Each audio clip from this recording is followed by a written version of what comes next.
Sejam muito bem-vindos ao EAD Unifatece. O futuro já começou. Essa frase nunca foi tão verdadeira. A gente está vivendo a maior revolução tecnológica que a humanidade já viu. São novas formas de trabalhar, de empreender, novos jeitos de se comunicar, novas maneiras de ensinar e de aprender. E você está de parabéns por fazer parte dessa revolução digital aqui no Centro Universitário Unifatece, uma instituição de ensino inovadora e acessível que está levando a educação de qualidade para todo o Brasil. Nossa rede de polos parceiros não param de crescer. Já estamos presentes em todas as regiões do país. Ofertamos mais de 200 cursos de graduação e pós-graduação nas modalidades EAD e semipresencial. Com metodologia flexível e inovadora, nossos cursos estão organizados em trilhas de aprendizagem que facilitam o desenvolvimento acadêmico dos alunos de forma intuitiva e dinâmica. Além disso, nossos estudantes têm suporte e acompanhamento pedagógico constantes com o melhor time de professores e tutores do Brasil. E para os cursos e disciplinas que necessitam de atividades práticas presenciais, a gente criou os megapolos que contam com uma infraestrutura inovadora, com laboratórios totalmente equipados e tutores especializados. Viu só? É por isso que a EAD Unifatece é nota máxima no MEC. Centro Universitário Unifatece, fazendo o seu futuro. Olá! Olá! Boa noite! Boa noite, alunos! Como vocês estão? Eu sou o tutor Lucas e hoje vou estar aqui acompanhando a aula com vocês.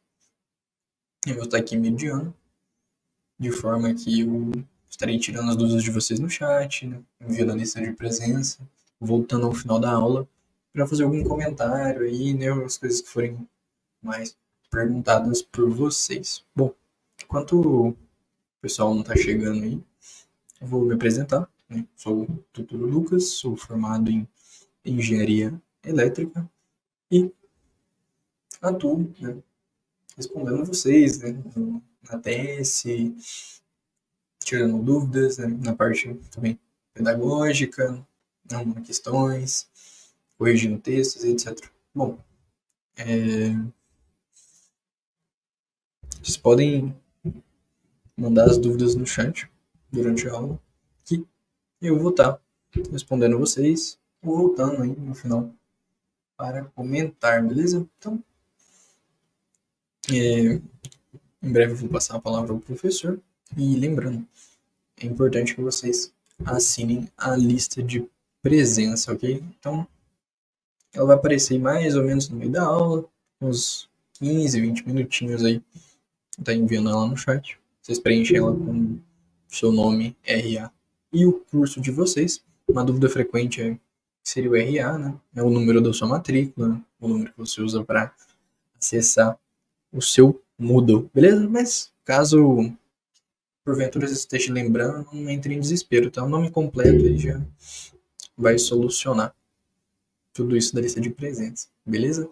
Então, agora eu vou passar a palavra ao professor e volto ao final da aula para conversar com vocês, beleza? Até! Olá pessoal, boa noite, como vão vocês? Espero que estejam tudo bem, espero que seja tudo certo. Bom, vamos dar um minutinho aí, aguardar o pessoal terminar de entrar. Enquanto isso, me falem se vocês conseguem me ver e me ouvir bem. Deixa eu só ajeitar a câmera. Mas acho que sim. Boa noite, boa noite. Como vocês estão? Comigo, tudo certo. Vou guardar só um minutinho. Já iniciamos. Enquanto isso, beber uma água.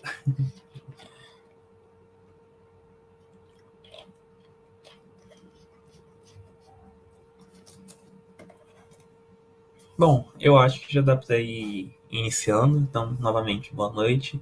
Me chamo Felipe de Lápida e estarei aqui para falar um pouco sobre a disciplina de tempos e métodos aplicados à produção. Vou colocar minha tela e aí a gente já começa no conteúdo. Então vamos lá. Bom, só antes de começar, quero apresentar para vocês entenderem que alguns exemplos que eu vou trazer aqui são exemplos do meu dia a dia da indústria. Então, eu sou engenheiro mecânico, eu trabalho como engenheiro mecânico desde quando eu me formei, lá em 2017, final de 2016, e desde 2016, na verdade. E atualmente eu trabalho em uma multinacional do ramo de injeção plástica. Então, algumas coisas, ou muitas das coisas que eu vou falar aqui, são reflexos do que eu vivo ou do que eu já vivenciei na indústria. Então vamos lá, a gente vai começar trazendo um pouco da introdução aí de tempos e métodos aplicados à produção. Né? Então, como surgiu, da onde veio, e depois entrar aí nas ferramentas e nas definições de fato. Não tem como falar de tempos e métodos aplicados à produção sem citar Taylor, Frederick Taylor, uma vez que ele é considerado aí o pai do tempo e método aplicado. Então, há uma subdivisão, deixa eu colocar um ponteiro aqui, há uma subdivisão de tarefas e essa subdivisão de tarefas nos deu a possibilidade de eliminar movimentos desnecessários. Isso foi muito importante, principalmente na época do surgimento desse estudo, época ali de pós-guerra, pós-guerras mundiais, porque a gente estava buscando crescimento de uma forma exagerada, né? Os países estavam destruídos, a economia estava acabada, a gente como país, né, como empresa, enfim, precisava se reerguer. Então, eliminar movimentos desnecessários é ganho de tempo. Ganho de tempo é ganho de dinheiro. Então, esse era o principal motivo. E aí, para você ter uma produção com ganho de tempo, né, sem movimentos desnecessários, existem aí alguns indicadores e foram desenvolvidos, portanto, alguns indicadores para ajudar nesse planejamento de controle de processo. E são alguns desses indicadores e algumas dessas ferramentas que a gente vai ver hoje. Uma dessas ferramentas é a cronoanálise. A cronoanálise, então, ela possui sua aplicação pautada e focada no tempo e no método utilizado na produção. A gente já vai falar mais sobre a cronoanálise de forma específica, de forma mais aprofundada, mas antes de entrar na cronoanálise, eu quero definir aqui alguns objetivos, ou definir aqui outros objetivos com vocês a respeito desse estudo do tempo e dos métodos. Então, esse estudo é um empreendimento, a gente pode dizer que é um empreendimento, né? É um gasto, é um empenho de força, está colocando sua força em algum lugar. Né? Então, você está empreendendo em algum lugar. Que vai ter um início, um meio e um fim. Né? Então, você vai despender a sua força, comprar equipamento, treinar as pessoas, vai iniciar. Você vai aplicar a ferramenta, vai ter um meio. Você vai colher os resultados, vai ter um fim. Então, o projeto, né, esse empreendimento, ele deve possuir objetivos claros e definidos, né? Então, tem que saber muito bem aonde eu estou atacando, quais as funções que eu estou atacando, quais são as pessoas que vão estar envolvidas. E o processo deve envolver planejamento, execução, acompanhamento e controle, como qualquer outro processo. A gente sabe de fato que vai ser executado, que de fato ele foi planejado, que de fato eu estou acompanhando se está dando certo, se não está dando certo, e tudo, de fato, né, se deu certo, replicar, enfim, tem um controle de tudo isso. Então, as empresas como grande pirâmides organizacionais, pensando aí em hierarquias top-down, né, de cima para baixo, elas podem apresentar alguma dificuldade nesse tipo de empreendimento se elas forem um pouco desorganizadas. Mas isso é natural, né? Basta com que elas se organizem e apliquem as ferramentas. Uma outra ferramenta que a gente vai falar aqui, além da cronoanálise, é o fluxograma. O fluxograma é uma ferramenta de qualidade bastante utilizada no dia a dia. E ela é uma ferramenta composta por símbolos, ou seja, é uma ferramenta bastante visual. Né? Ela vai auxiliar na questão de entendimento dos processos, entendimento de possíveis gargalos, identificação de possíveis problemas e auxílio ali nas soluções dos problemas encontrados. Aqui, então, eu trago algumas das principais imagens utilizadas nos fluxogramas. Tá? Então, você começa um processo. Eu vou destacar aqui algumas das mais utilizadas de fato. Tá? Que é a questão do processo, é a questão da decisão, é a questão de quando termina o seu fluxograma, se é necessário algum documento, se tem alguma saída ou alguma entrada. Então, input ou output, comentários, operação, atraso. Acredito que sejam essas as principais aí mais utilizadas. Tá? Então, iniciou um processo, inicia por essa imagem, aí vai ter um sim ou não. Então, sei lá, fez um documento, necessária revisão? Sim. Não. Então, essa ferramenta, todo o fluxograma, essa aqui. Então, a gente vai ver alguns exemplos aí para ficar mais claro, tá? Essa aplicação das imagens dentro de um fluxograma. A começar por aqui. Então, existem diversos tipos de fluxograma. Tá? Esse aqui é um clássico fluxograma linear de operação. Por que linear? Porque ele começa e termina, né, numa única linha. Ele não fica voltando, se desdobrando, se subdividindo. Existe o fluxograma setorial, né, que você consegue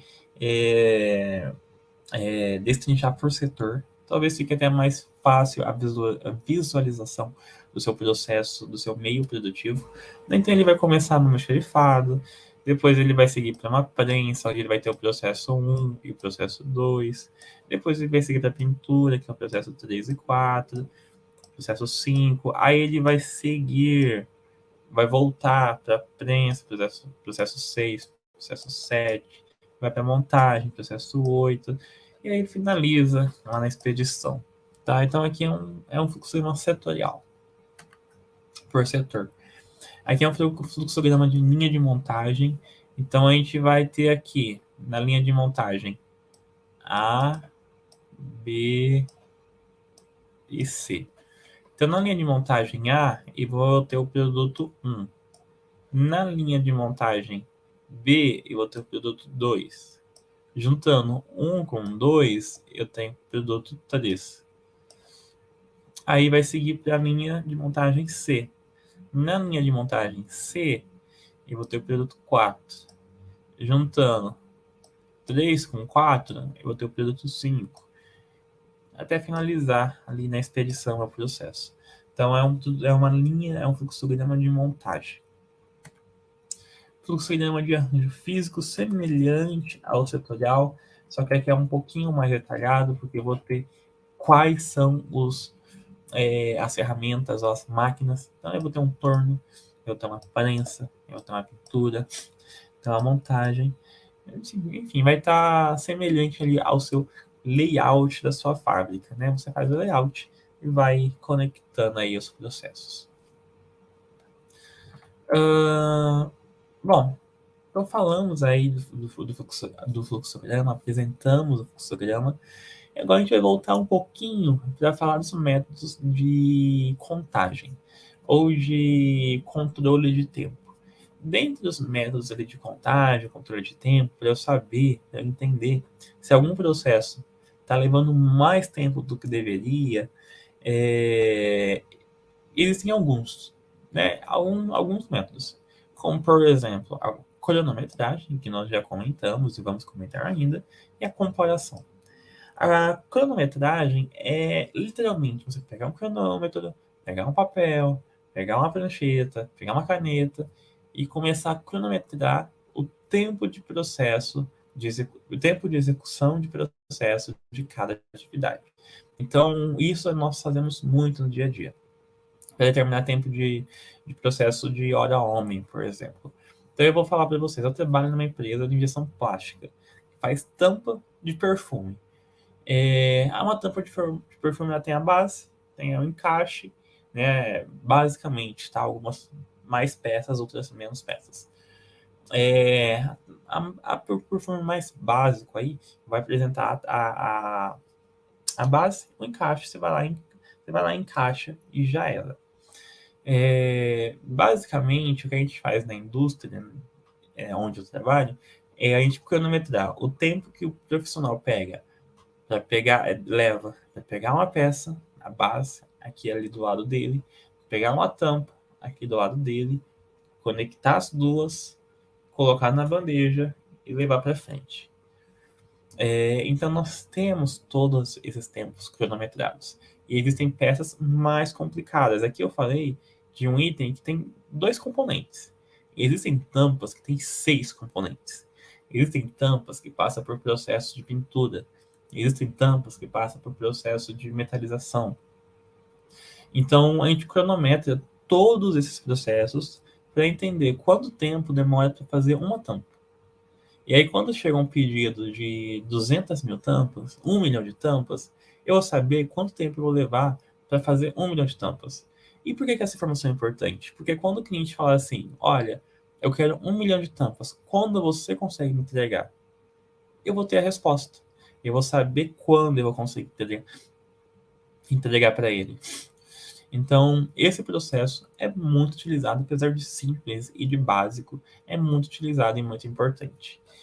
Como eu disse, então, a cronometragem utiliza cronômetro, máquina de filmar, se for necessário, prancheta, observações, enfim. E a comparação é algo semelhante à cronometragem. Então, como eu disse, existem diversos tipos de tampas. Comumente, as mais básicas, como eu já disse, é uma parte de baixo, uma parte de cima e encaixa. Então, pode ser que exista lá perfume 1, a parte de baixo, uma parte de cima, encaixa. Perfume 2, uma parte de baixo, uma parte de cima, encaixa. Por comparação, eu já sei que o perfume 1... Perdão, tô gripado. Por comparação, eu já sei que o perfume 1, ele leva 30 segundos para ser... a tampa do perfume 1 leva 30 segundos para ser executada. Tendo em vista que a tampa do perfume 2 é muito semelhante, por comparação, eu vou assumir que leva 30 segundos também. Então, às vezes estou sem tempo, estou sem funcionário para executar, para cronometrar, estou na correria do dia a dia, é um processo novo, enfim. Não consegui cronometrar todos os processos, todas as tampas, enfim, N motivos. Eu posso aplicar a comparação. E aí é justamente isso, você pega algum processo semelhante e assume que outro processo vai ser igual, né, ou muito semelhante, né, por comparação. Então, dentro da cronometragem, existe aí algumas premissas, né? Então, quantas vezes eu vou cronometrar uma pessoa fazendo aquele processo para eu assumir que aquele tempo está correto? Né? Eu não vou cronometrar uma única vez, mas também não posso cronometrar 300 vezes. O desperdício de tempo. Né? Então, existe aí duas metodologias que você pode aplicar. A primeira é pelo bom senso. Então, vou fazer aqui 50 medidas, faço uma média e beleza, toca a vida que segue. É um bom senso ali, 50 medidas, 100 medidas, é o que eu achar que tá bom. E existe um cálculo estatístico, que no dia a dia da empresa não é muito utilizado. E olha que eu trabalho em uma empresa presente em 18 países, né, uma multinacional. Nunca vi sendo utilizado o cálculo estatístico. A gente vai sempre pelo bom senso, mais fácil, mais rápido, seguro e funciona. Bom, dentro da cronometragem, existem aí 3 etapas importantes. A primeira delas é a preparação do estudo. Então, você vai identificar o que você vai estudar, vai identificar as ferramentas que você precisa, vai, de fato, cronometrar o tempo ali dos processos, vai fazer análise, né? Vai colocar tudo isso no Excel, vai montar um relatório, vai tirar a média, enfim, vai fazer análise ali do que for preciso. Uma vez que você faz essa análise do que for preciso, a gente vai estar entrando na análise de melhoria de processo ou na análise de melhoria de tempo. Então, para que a gente possa definir essa melhoria de processo ou melhoria de tempo, é primeiro necessário entender o processo, né? Então, eu cronometrei lá um processo qualquer na empresa. Vi que esse processo está com um tempo muito alto. Eu entendo do processo? Se eu entendo do processo, eu consigo palpitar aonde eu consigo melhorar. Se eu não entendo do processo, vai ficar com um tempo muito alto. Porque quem que vai sugerir melhorias? Se eu que sou o dono do processo, entre aspas, né? Se eu que sou o coordenador, gestor, gerente, enfim, não entendo e não consigo sugerir melhorias, quem que vai sugerir? Eu tenho que entender do processo para sugerir melhorias, né? Então, para que a gente possa otimizar o nosso tempo. Então, por exemplo, o funcionário tem que sair daqui, tem que ir lá na cadeira do vizinho pegar uma tampa para voltar e montar. Se eu entendo do processo, eu posso pensar, olha, e se essa tampa ficasse do lado dele? Para ele não ter que se deslocar, não ter desperdício de tempo de locomoção, né? Então, são sugestões aí que a gente vai dando para otimizar o tempo. Dentro da análise e melhorias aí de processo, alguns pontos são levados ou devem ser levados em consideração. Então, a análise das métricas de desempenho, a análise das interações com o cliente, gargalos, regras de negócio e handoff ou handover. Então, as métricas de desempenho é, de fato, o seu desempenho, né? Quantas peças você faz por dia? Qual o seu objetivo? Né? Eu quero sair de 50 peças dia para 100 peças dias. Né? Então, qual é o meu objetivo? Como que eu vou alcançar esse objetivo? Entender a interação com o cliente. Muitas das vezes, o cliente topa entrar com você em treinamentos. Né? Então, seja na divisão de custos, seja treinar o seu funcionário na empresa, né, do cliente, enfim, entender qual é a análise qual é a relação que vocês têm, para que vocês possam trabalhar da melhor forma possível, uma vez que isso vai afetar positivamente, diretamente, o cliente. Entender os seus gargalos, uma vez que você entende e sabe quais são os seus gargalos, você pode atacá-los. Entender as regras do negócio, né, até onde é possível você interferir em um processo. E o handoff, que é um termo aí mais europeu, e normalmente se utiliza handover para termos aí americanos. Na empresa que eu trabalho, a gente utiliza handover. Handover é justamente transferência de responsabilidade, né, transferência de tarefa. Então eu fiz uma coisa, né, hoje eu estou nesse posto de fazer uma tarefa, executar uma tarefa. Semana que vem não vou mais estar aqui, vou estar em outro setor, fui promovido. Então alguém vai assumir o que eu faço. Então eu tenho que passar para essa pessoa toda a responsabilidade, todas as informações. Então é isso que nós chamamos de handoff ou handover. E aí agora sim, com base em tudo que foi dito, a gente pode vir e definir a melhoria de processo. É uma pergunta retórica que eu deixo aqui para vocês. Já foi respondido. A melhoria de processo é você entender o processo e otimizar o seu processo com qualidade, sempre assegurando aí as melhores entregas possíveis. Bom, dentro então do fluxo, do gráfico de fluxo do processo, né, voltando um pouquinho para o fluxograma, nós temos aí representações gráficas, né? Já foi dito aí para vocês, já foi até apresentado alguns exemplos. Dentro dessas operações gráficas, a gente consegue identificar possíveis falhas de operação, possíveis gargalos de operação. E dentro dessa identificação de possíveis falhas, nós conseguimos aplicar melhorias, que é o nosso objetivo, melhorar o processo. Então aqui eu trago um outro exemplo de fluxograma que é possível obter, tá? Ou possível construir, né? Um fluxograma com imagens ou simbologias simplificadas, tá? Então aqui nós temos análise da operação, transporte, execução, arquivo provisório e arquivo definitivo. Então eu posso começar aqui, depois eu posso vir para cá, depois eu posso vir para cá, para cá e para cá. Enfim, existem aí diversas possibilidades que eu posso fazer. Eu posso começar aqui, aqui, aqui, aqui, aqui, aqui, aqui, aqui. Enfim, são desenhos que eu posso fazer e descrevendo o passo a passo, descrevendo alguma coisa que for necessário. Exemplo, minha operação inicia, ela passa para o transporte, aí vai ter uma outra operação, aí vai ser transportada, aí vai aguardar a fabricação, né, aqui é espera, aí vai ser transportada, aí vai ter uma operação, né, de mistura, aí vai ter uma outra operação de laminação, de extrusão, de separação, de prensagem, de acabamento, de inspeção.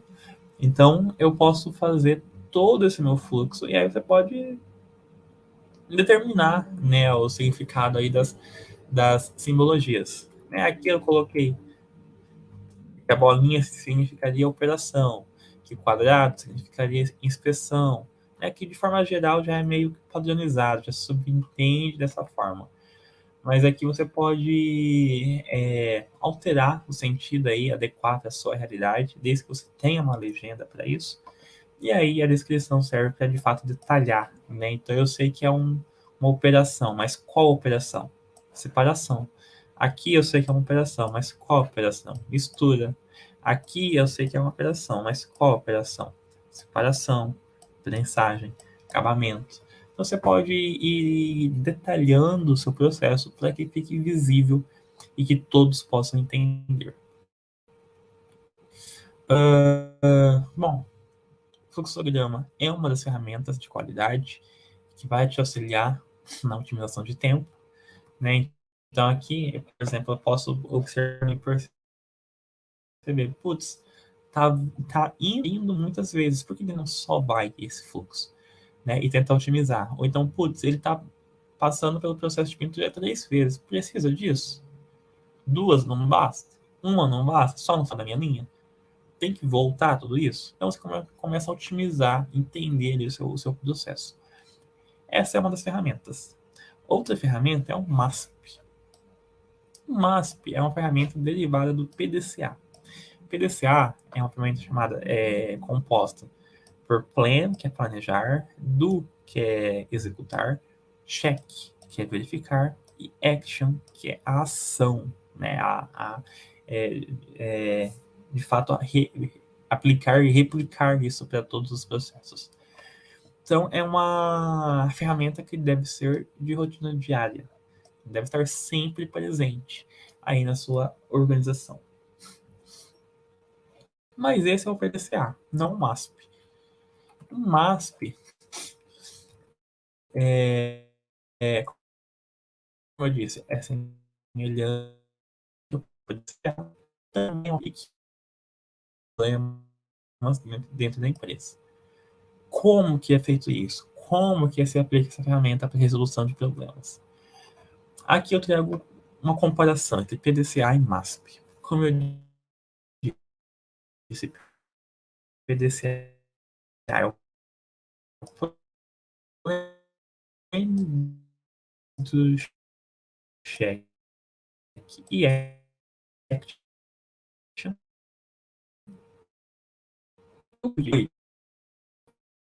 Aqui eu vou colocar o A outra ação ao a outra ação referente ao cheque e votar, e as outras do que é o ACT. Então, o MASP nada mais é do que um detalhamento do PDCA. Então, dentro do planejar, nós vamos ter identificar o problema, fazer uma observação, realizar uma análise e propor um plano de ação. Então, esse é o planejar, eu estou planejando tudo isso. Dentro do executar, eu vou ter de fato a ação que eu vou executar a partir do plano de ação que eu elaborei. Dentro do verificar, eu vou entender se de fato a ação que eu executei deu certo, de acordo com o plano de ação que eu pensei. E se essa ação que eu executei deu certo ou não deu certo, eu vou agir. Então, se deu certo, eu vou padronizar e aí eu concluo o meu trabalho, ou eu vou voltar no meu círculo lá do início e pensar em outras ações, para que eu possa aplicar, analisar, verificar, e aí sim, se deu certo, eu padronizo, ou seja, eu replico isso para outros processos, eu replico isso para outras plantas que a empresa possa ter, enfim. Então, o MASP nada mais é do que um destrinchamento do PDCA. Aqui eu trago esse destrinchamento de uma outra forma para tentar deixar um pouquinho mais claro, né? Que eu deixei uma bagunça de desenho. Então, dentro do plan, do planejar, eu tenho ali 4 funções: A1, A2, A3 e A4, que é identificar o problema, fazer observação, realizar uma análise e propor um plano de ação. Dentro do do, eu tenho um ponto, que é a ação. Bloquear as causas fundamentais, né? Eu vou agir. Dentro do cheque, eu vou ter ali a verificação. Se deu certo, eu sigo para o 7. Se não deu certo, eu retorno e repenso na minha atividade. Então, se deu certo, eu sigo para o check, né? Aliás, eu sigo para o action, perdão. Então, se deu certo, eu sigo para o action. E é o momento que eu vou padronizar e depois a conclusão do meu trabalho. Então, basicamente, tudo isso que eu falei é a mesma coisa do que eu falei aqui, né? Em outras palavras, talvez até um pouquinho mais organizado. Bom, essa é uma das ferramentas, né, que a gente vai tratar. Outra ferramenta é o 5S. Essa ferramenta, na verdade, é uma filosofia. O 5S é uma filosofia que surgiu na Ásia, no Japão, novamente em períodos ali pós-guerra. Porque as empresas... Porque as empresas precisavam se reerguer após a Segunda Guerra. Licença.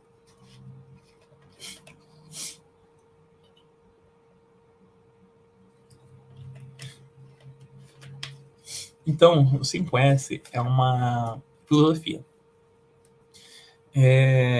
japonesa com o intuito de reerguer as empresas após a Segunda Guerra. O 5S, então, como o próprio nome sugere, ele se divide aí em 5 vertentes.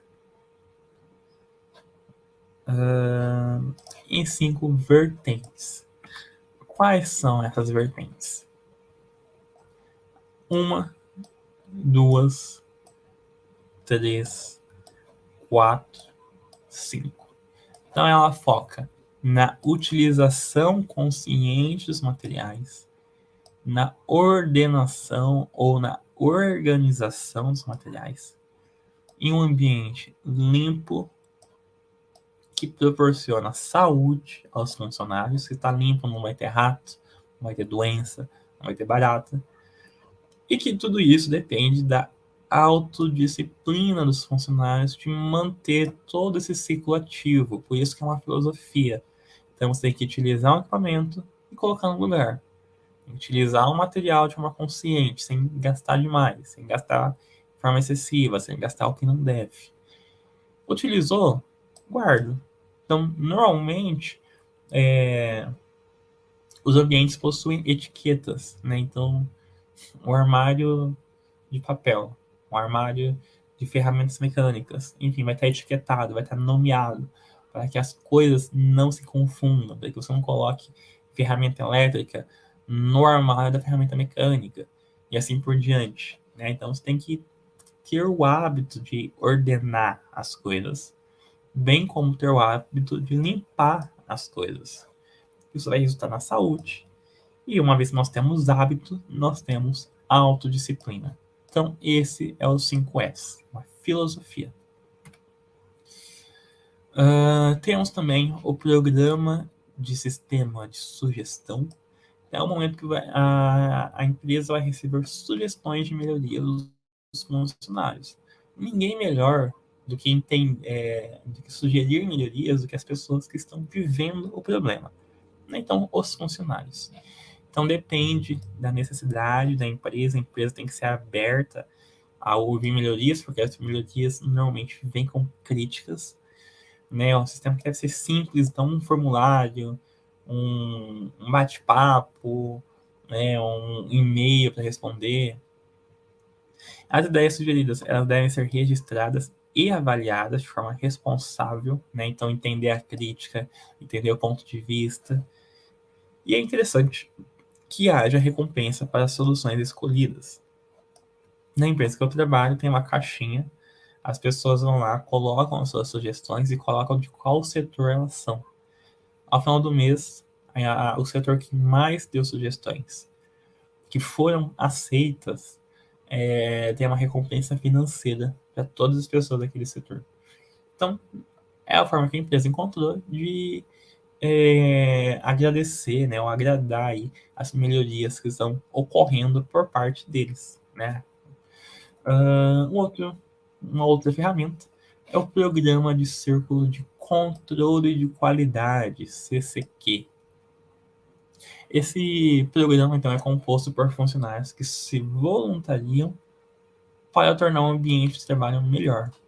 Então, são pessoas que buscam melhorar o ambiente, tornar o ambiente mais leve, mais agradável, né? Promover uma equipe de trabalho mais interativa, mais feliz, estimula o crescimento humano, né? Então, são grupos dentro das empresas que buscam melhorias.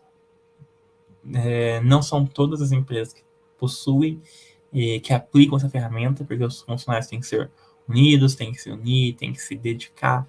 Então, não é fácil, não é tão comum você encontrar esse tipo de ferramenta nas empresas em relação às outras que eu venho dizendo, né, relatando, são mais comuns. Então, no CCQ, os grupos escolhem o problema que vão atacar e escolhem as ferramentas, né? Então, pede auxílio para o gerente, pede investimento, pede um treinamento e assim por diante. Temos também o programa 6 Sigma. O programa 6 Sigma é uma metodologia, que é considerada a metodologia do século, porque ela tem o propósito de reduzir gastos e, por consequência, ter um aumento de lucratividade absurdo. O programa 6 Sigma, então, ele visa eliminar o retrabalho e eliminar defeitos, ou seja, 0 defeitos. É uma metodologia que consiste em adoção de técnicas em conjuntos de conhecimentos modernos. É um estudo que é caro, né? Uma certificação que é cara você obter. Existem empresas aí que cobram R$10.000 para você obter a certificação de Black Belt, né? Que é o ápice ali dos 6 Sigmas. e vai ser aquela pessoa que mais tem conhecimento na área. Então, a metodologia Six Sigma pode ser aplicada em todas as atividades, em todos os ambientes de uma empresa, e se destina a corrigir, como eu já disse, causas, problemas, a origem dos problemas, a origem dos processos que estão com defeito, enfim, tornando o processo mais maduro e mais eficiente. Então aqui eu trago uma imagem aí só para uma comparação, né, de quando a gente trabalha uma escala de 1 sigma até uma escala de 6 sigma. Então, a escala do 6 sigma, basicamente, eu vou ter 100% de acerto. A escala de 1 sigma, basicamente, eu vou ter 30% de acerto. Se eu estou acertando 30%, quer dizer que eu estou errando 70%. Se eu estou errando 70%, eu vou ter um índice de defeito ali nessa base. E se eu estou acertando 100%, eu vou ter um índice de defeito nessa base. 3,4 por milhão. Então, se eu estou trabalhando com 6 sigmas, quer dizer que a cada 4 peças que eu produzo, em 1 milhão de peças, 4 estarão com defeito. Se eu estou trabalhando com 1 sigma, quer dizer que basicamente 690 mil peças que eu produzo estarão com defeito dentro de um espaço amostral de 1 milhão. Então, é esse o impacto que o Six Sigma causa.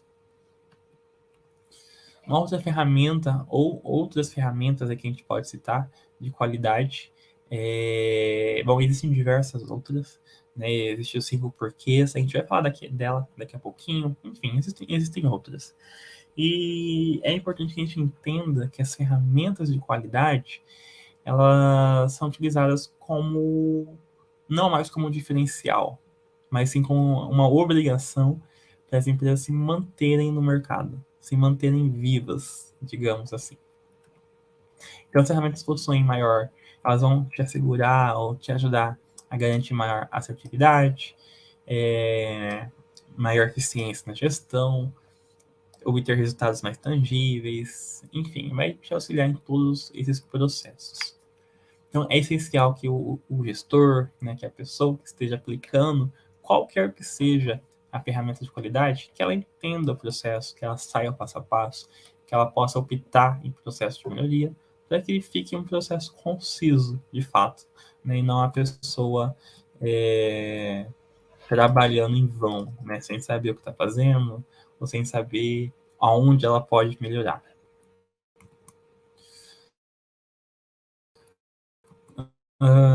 Sim, existem dentro dessas ferramentas aí de qualidade, existem metodologias para resolução de problema, né? Porque quando eu trabalho com aí eu vou e aplico métodos de resolução do problema. Eu vou então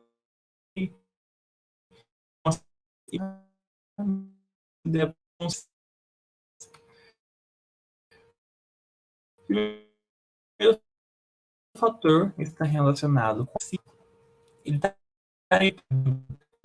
um produto 100% correto.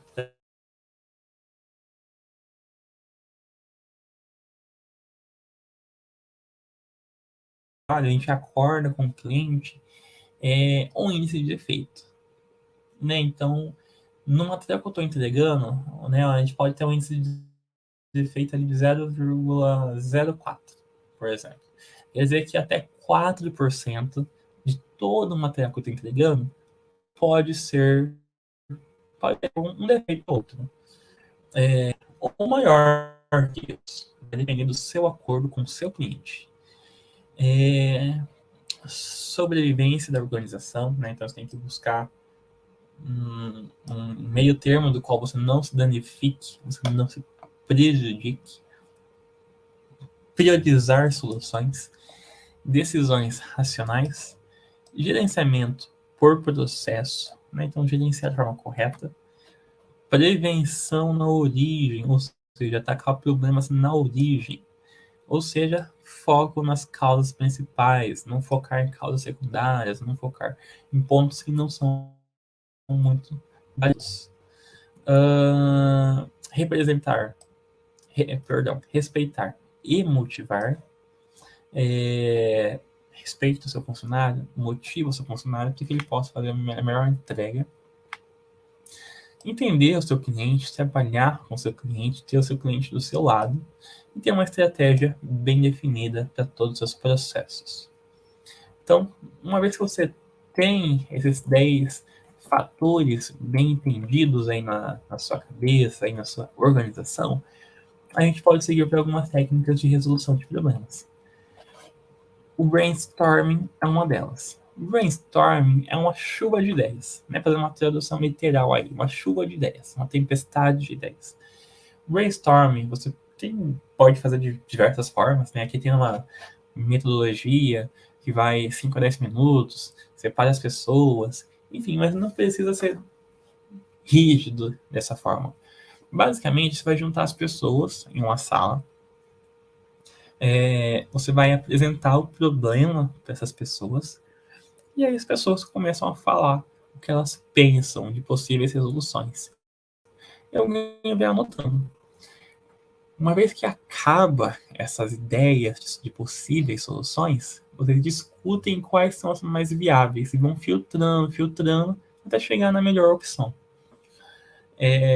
Ou juntando as ideias. Se eu pegar a ideia de fulano, a ideia de ciclano e juntar as duas, né? Enfim, vocês vão debatendo a melhor opção. Esse é um brainstorming, tá? Mas pode ser que ele tenha esse passo a passo, né? Então, formar grupo, escolher um lugar confortável, definir o tempo, anotar as ideias, enfim. Fica aí a critério de cada um. Temos também o 5W, 1H, que vai se perguntando até encontrar o motivo do problema. Então, qual que é o problema? O que será feito? Por que eu devo executar essa tarefa? Onde que eu vou executar essa tarefa? Quem vai executar essa tarefa? Quando que essa tarefa vai ser executada e quem que vai executar essa tarefa? Como essa tarefa deve ser executada? Então aqui nós temos o 5W, 1H, mas existe ainda o 5W, 2H, que é todas essas que eu acabei de falar, com o adicional do how much. How much. O how much é quanto vai me custar para eu executar essa tarefa. Que é muito importante, né? Dinheiro, já sabemos. Então você vai se perguntando até você entender se vale a pena, se não vale a pena, se existem ideias melhores, se existem ideias mais baratas, se existem ideias mais fáceis, se às vezes eu tenho uma ideia, mas não tenho quem executar. Aí já saiu pela culatra, né? Às vezes eu tenho uma ideia, mas não tenho dinheiro para executar. Às vezes eu tenho uma ideia, mas eu não tenho tempo hábil para executar. Então, com isso aqui você consegue se organizar na resolução do problema. Bom, saindo um pouco agora desse contexto de ferramentas de qualidade, ferramentas de resolução de problemas, a gente vai agora para alguns conceitos importantes em relação ao trabalho. O primeiro conceito está relacionado com a racionalização do trabalho. Racionalização do trabalho consiste em, primeiro, contextualizar a sua tarefa. Né? O que você faz no seu trabalho? Você está fazendo mais do que você deve? Você está fazendo menos do que você deve? Você está fazendo exatamente o que você deve? É o primeiro passo, você entender esse ponto. Uma vez que você entende esse ponto, a gente vai se aprofundar a gente entender o planejamento da minha atividade. Quais são as atividades que eu devo fazer, né? Como que eu me preparo para fazer essa atividade, como que a empresa prepara os trabalhadores para executar aquela atividade. Como que é controlado essas atividades? Ele tem um supervisor que fica olhando, tem indicativos. Quais são os princípios de execução? Eu tenho que fazer a minha tarefa de manhã, tenho que executar a tarefa X utilizando equipamento de segurança do trabalho, eu tenho que fazer a tarefa Y com a presença de mais alguém junto. Quais são os princípios? Eu começo a colocar no papel, né, todos os pontos importantes do meu trabalho. E por que isso é importante ou necessário? Porque a partir disso, eu começo a montar o que a gente chama de organização racional do trabalho. Então, a partir disso, eu começo a enxergar, olha, fulano está trabalhando demais. Fulano está sobrecarregado. Fulano está fazendo tarefa que não era para ele fazer. O fulano não está fazendo nada. O que era para fulano fazer, o colega dele que está fazendo.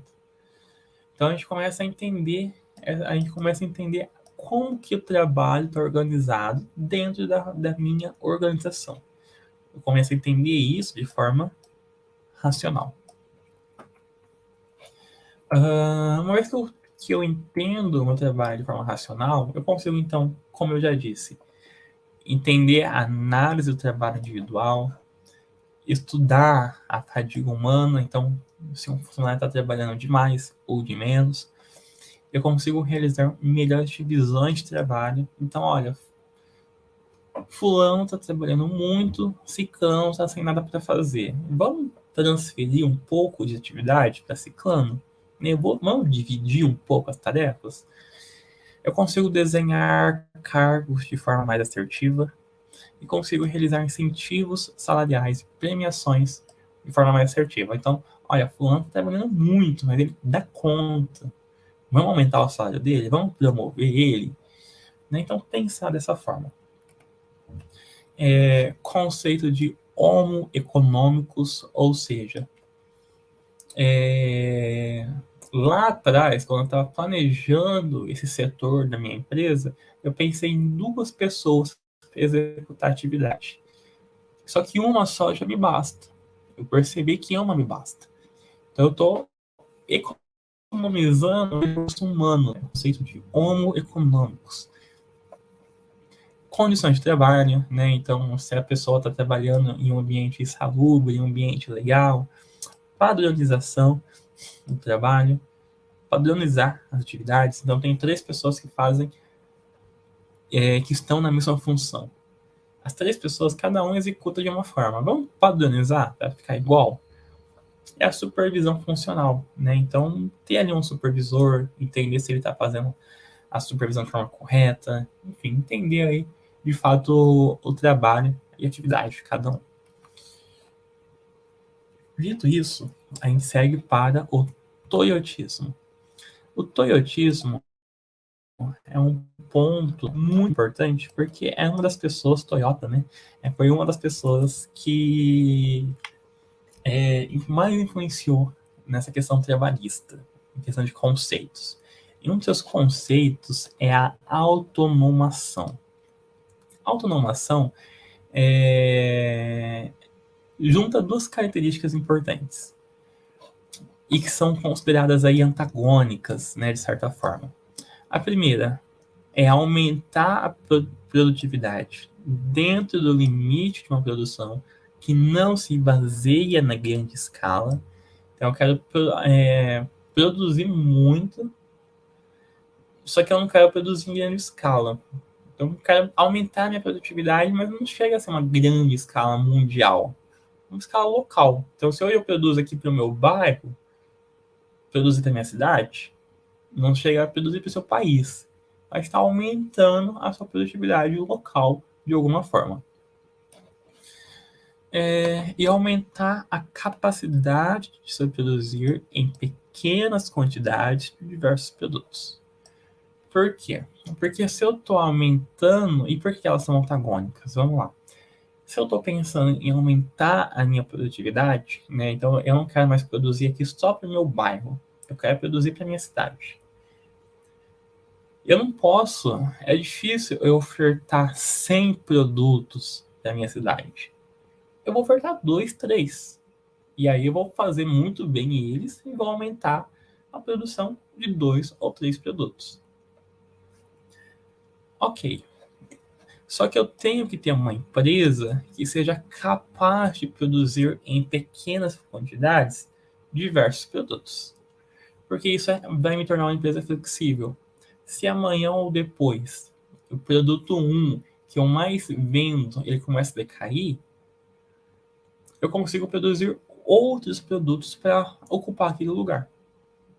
Então eu tenho flexibilidade. Ou então, se amanhã ou depois a minha cidade para de consumir algum produto, a cidade vizinha vai consumir algum produto meu. Pode consumir algum produto meu. E não necessariamente aquele produto que a minha cidade está consumindo. Ela pode consumir outro. E aí, se eu tenho a flexibilidade de conseguir produzir esse outro produto, vai ser melhor para mim. Então, eu tenho que ser uma empresa flexível. Eu tenho que ter capacidade de produzir em grande quantidade. Eu tenho que ter a capacidade de variar os produtos, se for o caso, se for necessário. Então, automação é a junção de duas palavras, automação e autonomia. E no mundo ideal, a automação ela vai nos indicar em processos, máquinas, geralmente, que possuem mecanismos de parada automática em caso de defeito. Então, por exemplo, na empresa que eu trabalho, como eu disse, a gente produz tampas. E aí a gente pode até pensar nessa tampa aqui, ó. Nisso aqui. Nessa tampa. E a gente produz exatamente essa tampa, inclusive, uma das. Por alguma falha de processo, pode ser que essa parte aqui de cima da tampa, ela saia pela metade. Pode ser que aconteça isso. Ou ela saia com uma mancha de tinta aqui em cima, né? Porque essa tampa ela pode ser produzida no preto, vermelho, branco. Então, pode ter alguns defeitos. Uma vez que ela é produzida, ela vai para uma esteira e tem uma máquina que faz a conferência visual, radio laser. Então, se a máquina identificar, por exemplo, que não tem a parte de cima da tampa, ela vai barrar a produção. Ou seja, a máquina tem a autonomia para se autoparar. Ou, se na leitura do laser ela identificar que era para ser uma cor vermelha, mas na verdade está branco, ela vai parar. Então, novamente, a máquina tem autonomia para parar. Não é um processo barato. Você ter máquinas autônomas não é barato, mas é importante, né? Interessante. E aí, né, vai acender uma luz, vai fazer um barulho, vai lá um funcionário, identifica o defeito e corrige o defeito. Mas isso, em suma, é automação. Existe ainda a polivalência. A polivalência são aqueles funcionários que são polivalentes, né, que fazem ali mais de uma atividade, executam diversas atividades. Só que é importante que seja dito que esses funcionários não podem executar as atividades por conta própria, assim, do nada, né? Então eu vou sair aqui do meu setor, eu vou executar, vamos lá, eu tô no RH, eu vou lá na manutenção e começo a fazer manutenção em máquina. Não dá, né? A empresa, ela tem que fornecer treinamento, eu tenho que ter supervisor, eu tenho que ter operadores treinados. E a rotação de operadores é um ponto importante, porque isso ajuda a formar profissionais polivalentes. Então, eu tenho um funcionário, ele está 1 ano na manutenção de máquinas mecânicas. Aí ele vai sair e vai ficar 1 ano na manutenção de máquinas elétricas. Aí ele vai sair e vai ficar 1 ano na manutenção de máquinas pneumáticas. Então, ele vai ter conhecimento ao longo aí dos 3 anos, 4 anos, para atuar em diversos setores. Então, eu tenho que dar esse treinamento, eu tenho que possibilitar a rotação. Eu tenho que ter supervisor que vai entender essa necessidade, né? Uma vez que eu tenho um funcionário polivalente, eu tenho um funcionário que é capaz de assumir diversos cargos, né? Então, amanhã ou depois faltou o operador de manutenção de máquinas elétricas. Putz, mas fulano sabe. Vamos colocar ele para substituir, né? Então eu tenho essa carta na manga. Um outro conceito muito importante é a questão do enriquecimento de cargos, né? Que é justamente você agregar funções, é você tornar o seu profissional mais feliz no que ele faz. E aí existem duas vertentes, né, que influenciam os fatores higiênicos e os fatores motivacionais. Dos fatores higiênicos, é aqueles fatores relacionados à empresa. Então, um ambiente ergonômico, um ambiente com boa luminosidade, um ambiente com pouco barulho, enfim, é o que agrada as pessoas a estarem naquele ambiente. E fatores motivacionais é aquelas pessoas, o que de fato move as pessoas a estarem ali. Por exemplo, vamos imaginar que eu fiz engenharia elétrica. Sou formado em engenharia elétrica, vamos imaginar. Mas consegui um trabalho em um setor mecânico. Não gostei, mas eu preciso trabalhar. Vou aceitar. Eu não estou motivado a estar ali pelo meu bem-estar, né? Eu não estou aonde eu gostaria de estar. Então, eu estou desmotivado. Agora, eu me formei em engenharia elétrica, estou trabalhando em engenharia elétrica, no que eu quero, no que eu gosto, no que eu estudei para fazer, é um fator motivacional. Porque eu estudei para estar ali, batalhei para estar ali. Então, existem esses dois fatores, né? O que vem de dentro de nós, é o que nos motiva, e o que vem da empresa, né? Do ambiente.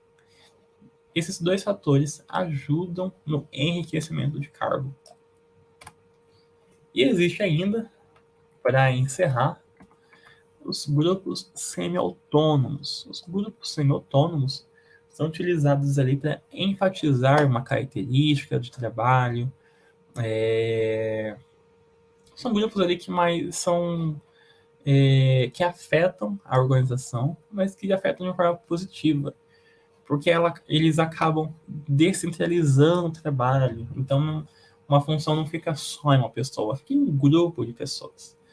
Né? São pessoas que são qualificadas para fazer aquilo. Existe uma requalificação de colaboradores, uma série de pessoas são treinadas para fazer uma mesma função. Uma faltou, ficou doente, saiu, foi demitida, a outra pode suprir aquela necessidade em algum momento.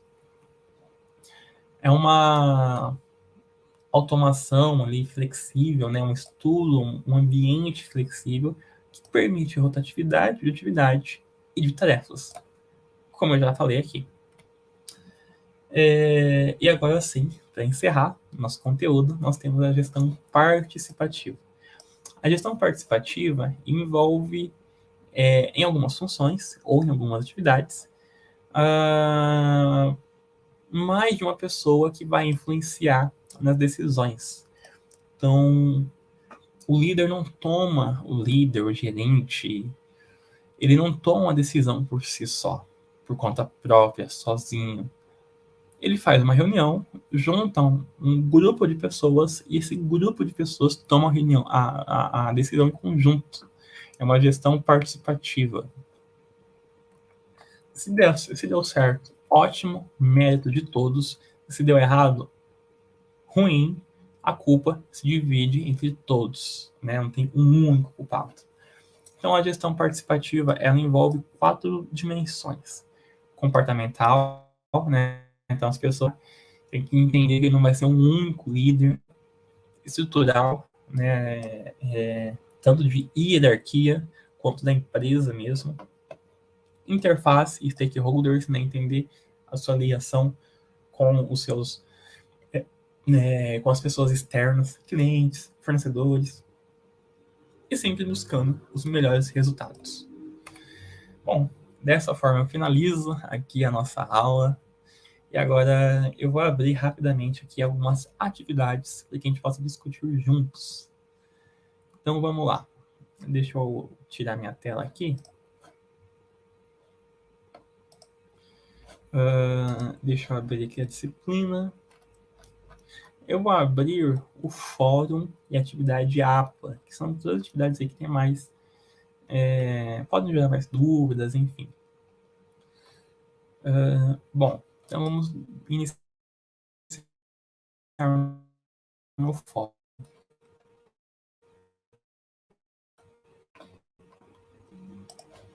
Tá carregando.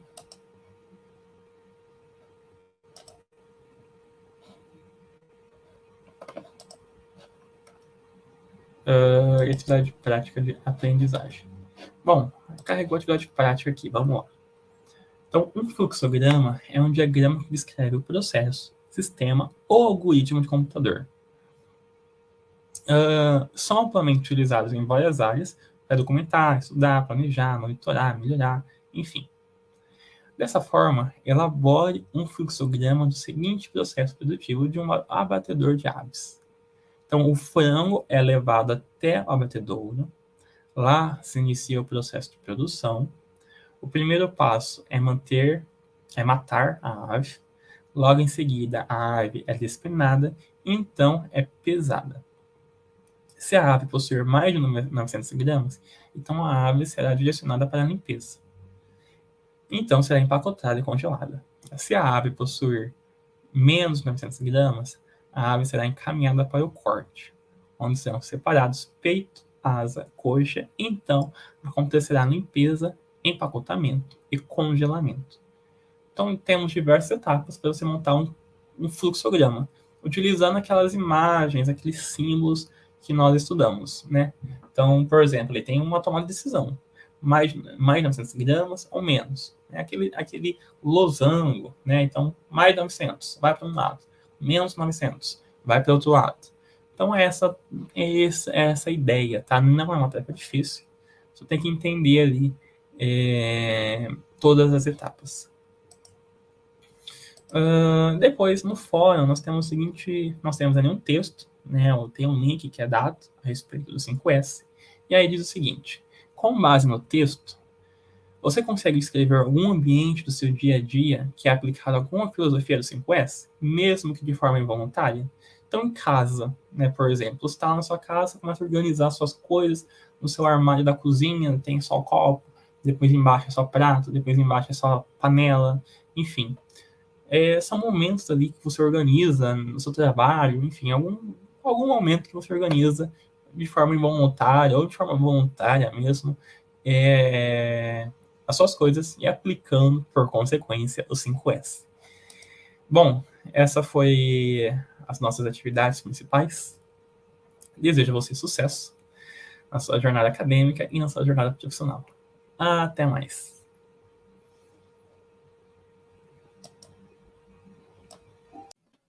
Opa! Bom, gente, voltando aqui, essa aula é incrível, aprendi muito tanto quanto vocês, né? A gente acompanhar a aula e revisar o conhecimento.